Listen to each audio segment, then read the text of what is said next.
Hi, this is Shihan Hussaini, your course director, a level 3 coach certified by World Archery, director of the Coaches Committee, Archery Association of India, and founder secretary of the Archery Association of Tamil Nadu. Chief archery coach also for the state of Tamil Nadu. Welcome to Level 1 Archery Coaches Workshop, the most exclusive, expansive, detailed, hands-on training, assessment and certification program in India. In today's session, we are again going to discuss the introduction of archery and the history of archery with specific focus on archery in Tamil Nadu. While there are thousands of archers and archery coaches who know nothing about the history of archery, yet have spent decades in practicing and teaching archery, it is important that you, who is being trained by the Who Archery Mission, the Human Ultimate Archery Mission, are a master coach. And the first important attribute of a master coach is to be connected to whatever is the root in your own profession. You need to know everything about whatever you're teaching. Thus it becomes very, very important and pertinent to learn the history of archery, specifically about Tamil Nadu archery and the introduction of archery. The introduction of archery as in the level 1 was in 4 parts. We already finished 2 parts. Now we are coming down to the 3rd part. And in this part, we are going to be very specifically dealing about archery in Tamil Nadu, the history of archery in Tamil Nadu. Geologists who have studied the age of the various countries hold that the Pandya land with some adjacent areas is decidedly one of the earliest patches of land to be formed in the face of earth. The Pandya country, comprising the modern districts of Madurai, Tirunelveli and Ramanad, it was one of the most ancient areas in India where we get evidence of man's invention and usage of bows and arrows. During the infancy of the human race, man still lived in his original habitat of tropical and subtropical forests, of which there were many in the Pandya kingdom or the Pandya country.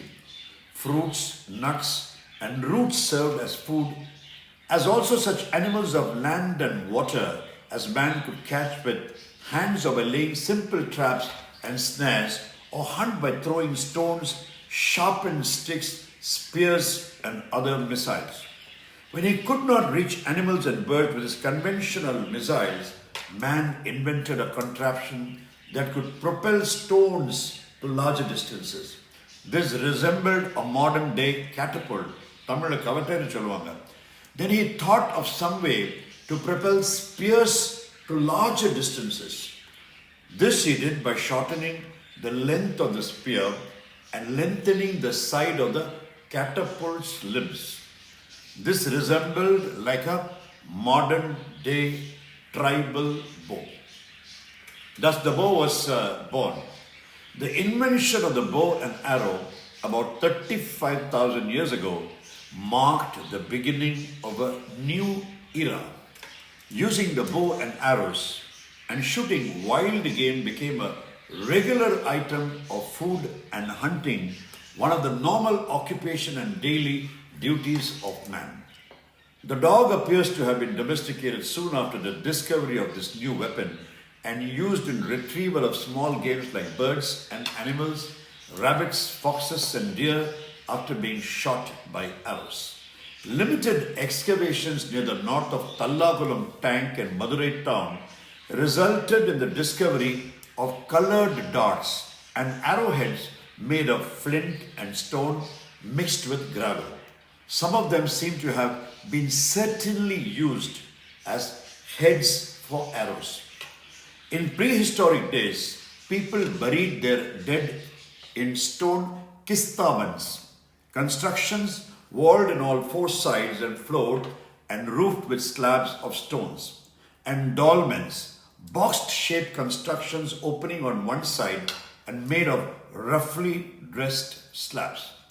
There is ample evidence to show that such prehistoric people lived in the Pandya country. Pyriform earthen tombs have been found in Paravai and Anupanadi, which form the suburbs of Madurai.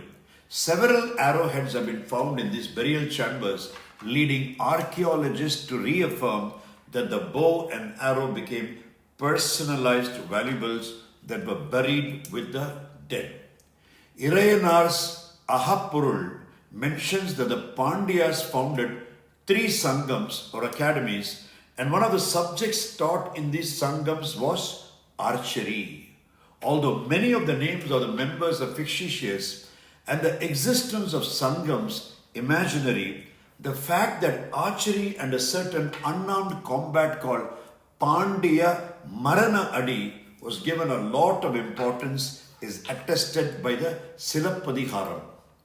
The Pandya kingdom and the valor of the archers of this land have been mentioned in the Jewish chronicles and by classical writers of Greece and Rome. During the reign of King Solomon, about 800 BC, mention is made that once in 3 years, the ships of Tarshish came bringing gold, silver, ivory, bows made of exquisite wood, apes and peacocks. The names of the last 3 objects, Vil, Kapim and Tukim, as found in the Hebrew Bible, are the same as used in Tamil. That is, Vil, Kavi and Tohe. The country from where these articles came was mentioned as Sofir or Sophara. Sofir is the term applied in Coptic to southern India. The Ramayana mentions that Hanuman was directed by Rama to go to the capital of the Pandya kingdom and learn archery from the teachers there before embarking on his quest to find Sita. This is mentioned in the Mahabharata. The Sinhalese chronicle Mahavamsa states that Vijaya, the first king of Ceylon, who was highly skilled in archery and could shoot an arrow through a tree and an animal placed on the other side, married a daughter of the Pandya king. The last practitioners of archery in South India were the Maharajas of Mysore and some families of warriors from the Pandya kingdom in Madura, now known as Madurai.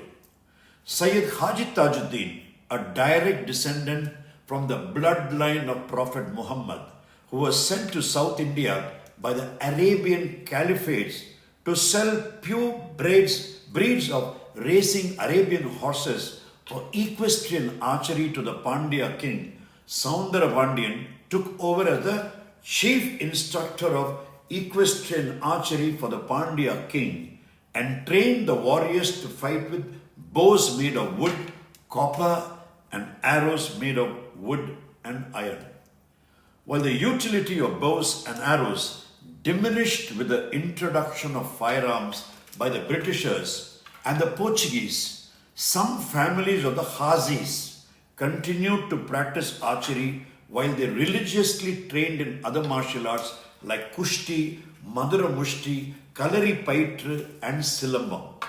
Sayyid Abdul Khadir Hussaini was the 14th in line in the family tree of Sayyid Haji Tajuddin and was known for his extraordinary skills of shooting down 6 cranes in quick succession while a flock of them flew overhead.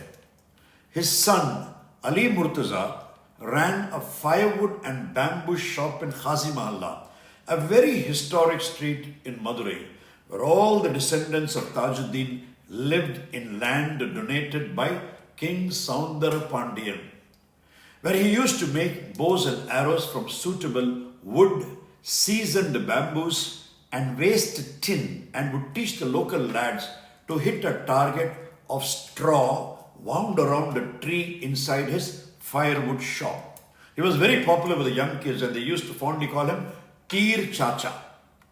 Ali Murtaza's son, Sayyid Abdul Khadir Hussaini, the two, took a keen fascination for archery, and while he became famed in Indian martial arts and fencing and went on to become an erudite scholar, leading academician, historian and author of several books, he retained his love for archery.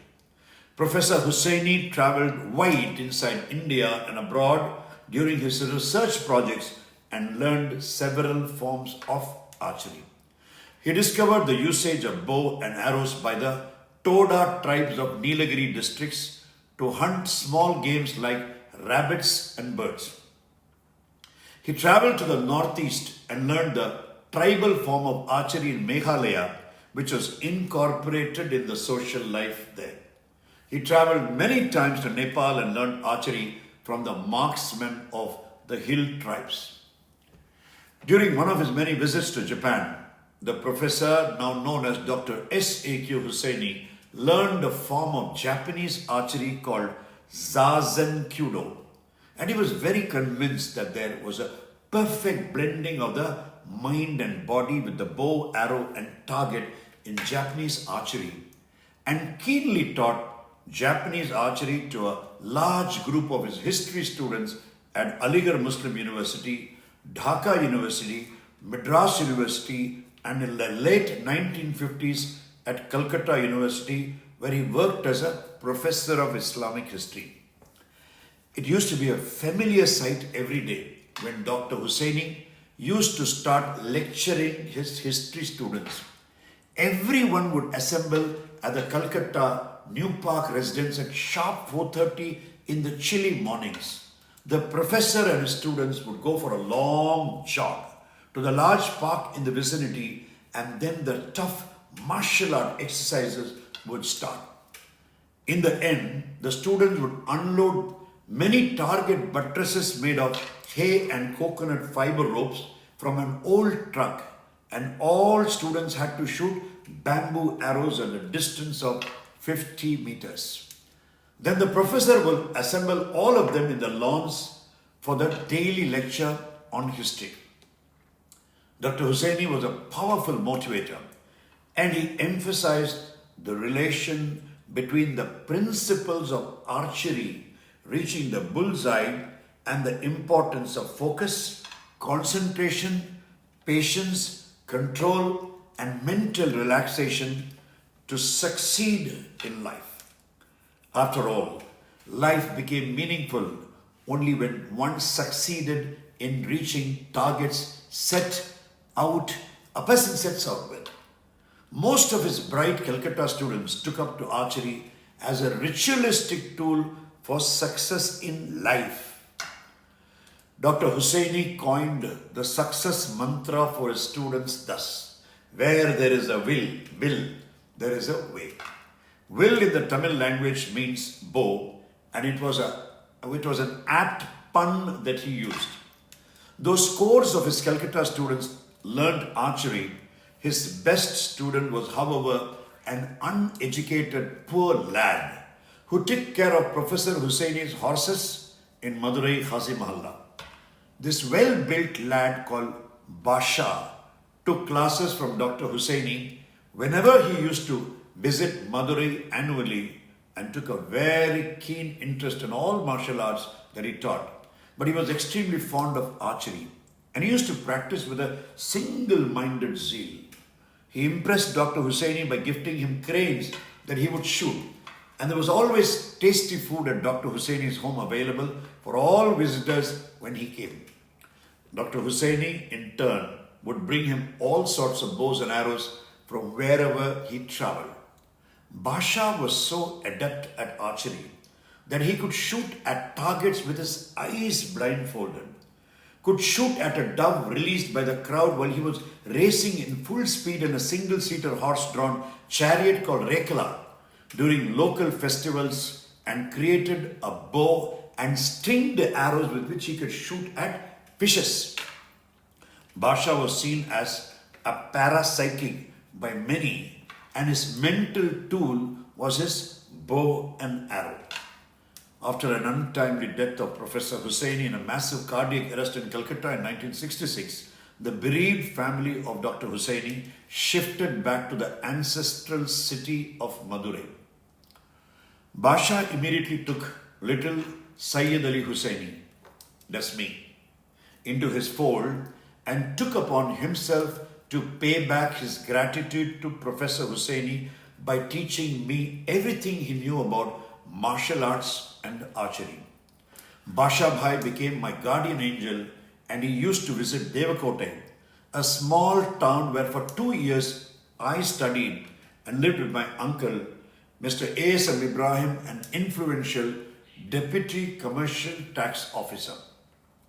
Basha Bhai, my guru, used to teach me how to shoot poisonous snakes while they moved very fast in the thick woods in the vicinity of St. Mary's School where I studied. As a student of the 3rd standard, I was actually very famous in the school campus as the snake slayer, Pambu Adikiravan. There were lots of snakes in the campus of the school, and I was the hero of the school.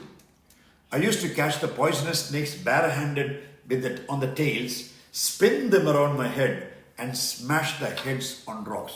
I would never do such a thing now. The snakes I could not catch. I chased them around the campus and shot them down with my small yet powerful bow and arrows. I fascinated all my little classmates with my skills in archery, with which I used to knock off tamarind pods, raw mangoes and guava fruits from trees in the school and give it away to my amazed little fans. I used to spend hours sharpening my arrowheads, which were made of tin cut from powder boxes and jam containers, and fixing bird feathers to my arrow shafts. I had quite a following of friends in school, I must confess. I was quite an intelligent child and did so very well in my studies that I got a double promotion in my 3rd standard and went straight to 5th, skipping the 4th. My favorite story was that of William Tell and how he shot an apple placed on his son's head with an arrow. I was warned several times by my teachers for shooting cardboard boxes and tins placed on my classmate's head with my bow and arrows. One error and the arrows would pierce the eyes or face of the kids. Every time the teacher seized my bows and arrows and admonished me, I would make another one and start my antics. My uncle was summoned by the headmistress and given a final warning. At home, my auntie took away all my archery equipment and tools and hid it. I was so heartbroken about it that the next day, during the lunch hour, I summoned my younger brother, Ishan, and all his close friends and informed them that I was running away to Madurai to join Basha Bhai. I used to call him Basha Bhai. After a small farewell speech, I started walking away from school, from St. Mary's High School. And remember, I was just 7 years old. I knew the main road to Madurai as the buses used to pass on this road. From 1 p.m. to nearly 7 p.m., believe me, I kept walking, a lonesome little traveler on a road unknown. News had gone to my uncle when my brother returned home, and my uncle rushed with a posse of cops, with policemen searching for his delinquent runaway nephew in a jeep. I was finally picked up on the dark road 45 kilometers away from my school. A shocked and sobbing uncle hugged me and asked me what happened. I told him I want my bows and arrows back. I got into the jeep only after my uncle assured me that my archery equipment will never be taken away from me again. The teachers loved me as I asked questions that would so baffle them that they used to spend hours preparing for the classes before they handled my class. The sudden death of my uncle, Mr. Ibrahim, in a heart attack in Devakote in 1968, saw me shifting back to Madurai and the Khasi Mahalla. Basha Bhai was overjoyed to have me back and close to him. I now grew under the watchful eyes of my mentor, Basha Bhai. Basha Bhai used to take me to the fertile river beds of Vaighe River and in Madurai and taught me how to crawl between the long reeds and shoot cranes and take them by surprise. He also taught me how to do fishing with my archery equipment. I was somehow not happy with the killing of the poor birds. I was reluctant to shoot those beautiful white cranes.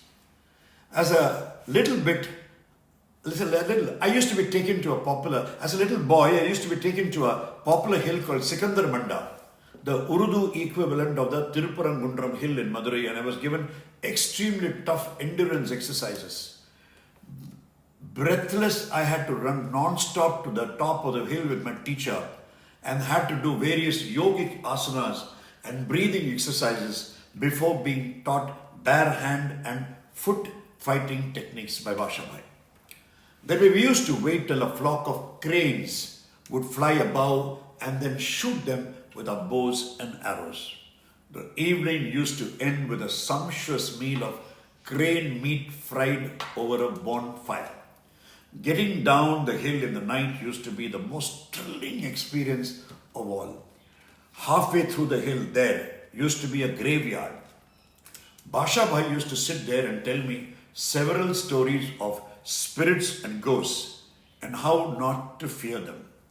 Instead of being afraid, I used to get terribly excited and learn the art of winning over fear. Basha Bhai was well known in Madurai and surrounding areas as a soothsayer and prognosticator. People who had lost valuables will come to him to locate them or to find out who had stolen them. In local parlance, it was known as Kuri Pakradu. Basha would take a betel leaf, vetala yela, and stretch it on his palm. He would then apply black ink made from the soot of a flame on coconut shell mixed with oil. He would then call me to look into the screen of ink and describe what images I saw there. Basha Bhai used to interpret these images and pinpoint where most valuables were or who had stolen them. Basha Bhai and me, as a duo, were the most sought after team for people who came in droves, big crowds. Basha Bhai will suddenly disappear from Mahalla without telling anyone, even his family, for months, sometimes even for a few years. I used to dread such periods and used to wait for days, waiting for that early morning knock on my door when Basha Bhai would suddenly appear from nowhere. I used to get very, very happy. There used to be lots of very interesting things that my teacher would get for me. There were Buddhist singing bowls. I still have the bowl that he gave me. Trinkets, tavis, small knives, singing bamboos, flutes, and dried fruits from the north. But there would always be a nice bow and a set of several sharp arrows for me. Basha Bhai, my guru, would have traveled to the northern mountains, the western ghats, the eastern temples, and learnt a lot of tricks from roaming sadhus and fakirs. He himself started growing several coils of thick hair fused by the unwashed dirt. While I was very fascinated by archery, my reluctance to hunt down birds grew deeper and stronger. I told this to my guru, who was very, very disappointed. Basha Bhai actually stopped forcing me into archery and focused in teaching me the unarmed martial arts of Madura Mushti and Kalari Paitru. I studied in St. Mary's School, Madurai, and went on to do my graduate studies in the American College, Madurai, again. A very, very good college. My passion for archery was always there and all through, but I had no one to guide me. My mentor Basha Bhai had done one of his disappearing acts in 1969, never to return. Till date, neither his family nor does anyone else know what happened to him, whether he is alive or dead. The transformation of the little me into Shihan Hussaini, the foremost karate expert actually in the entire country, is another story. I introduced Tatsuo Shimabuku's Ishin Ryu Karate to India in 1977. Became the first Indian to win an international karate championship. Started 554 karate schools all over the country. Won 4 world karate tournaments. Created 12 human endurance world records and trained over 300,000 students and created over 2,900 black belt instructors in the last 44 years. I actually became multifaceted and truly good in over 32 different arts. but I became a motivating orator, an excellent artist, an accomplished sculptor, a film actor. I acted in many movies, a security expert. I started a security organization called High Profile, a musician. I used to play the guitar and the drums, a writer. I used to be the editor of a magazine, a social worker. I did several social, in fact, I studied social work in my master's, and yes, became known world over for my stunning and mind-blowing human endurance world records. I did almost 13 to 14 of them, which has never ever been broken by anybody else. But all along, I secretly practiced the art of mind archery, which was the key to my spectacular success in so many fields. The year 1975 was a significant date for the resurgence of archery in Tamil Nadu.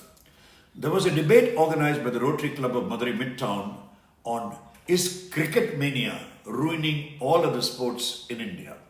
I was on the team against cricket and went gung-ho criticizing the terrible fad of a country growing crazy about a Western sport which was alien to our ethos. The team leader of the opposite team threw a gauntlet at me, challenging me as to why I was teaching and promoting karate, which was also a foreign art, and that too belonging to an enemy country. Actually, Japan bombed Chennai during the World War II. Though totally stumped, I declared then and there that I would spend my energy revitalizing and promoting our indigenous art of archery, which was mostly Indian at heart. I then started a search for a proper archery school or coach in Tamil Nadu. I was actually taken aback that in 1975 there was just not a single person in the entire Tamil Nadu who used, practiced or taught archery. Nobody even owned a bow and arrow. This fact hit me hard on my face. Not a single person in Tamil Nadu was using bow and arrows. The art of archery was simply wiped out of the face of Tamil Nadu. Totally extinct. That was a frightening truth. The Todas of Nilgiris and the Narikuravas of Dharmaburi were also using country muskets and handmade guns to hunt small game. Bows? Oh no, we don't use them anymore. That's what they used to say. The Tamil Nadu Olympic Association, which was in its formative stages, just did not have archery. During a flight between Mumbai and Chennai, I was accosted by a young man called Siva. Shiva introduced himself to me and told me that he had heard about me and my meditative practices and wanted to learn meditation from me. He also told me that he had heard about my father and that my father was very skilled in archery.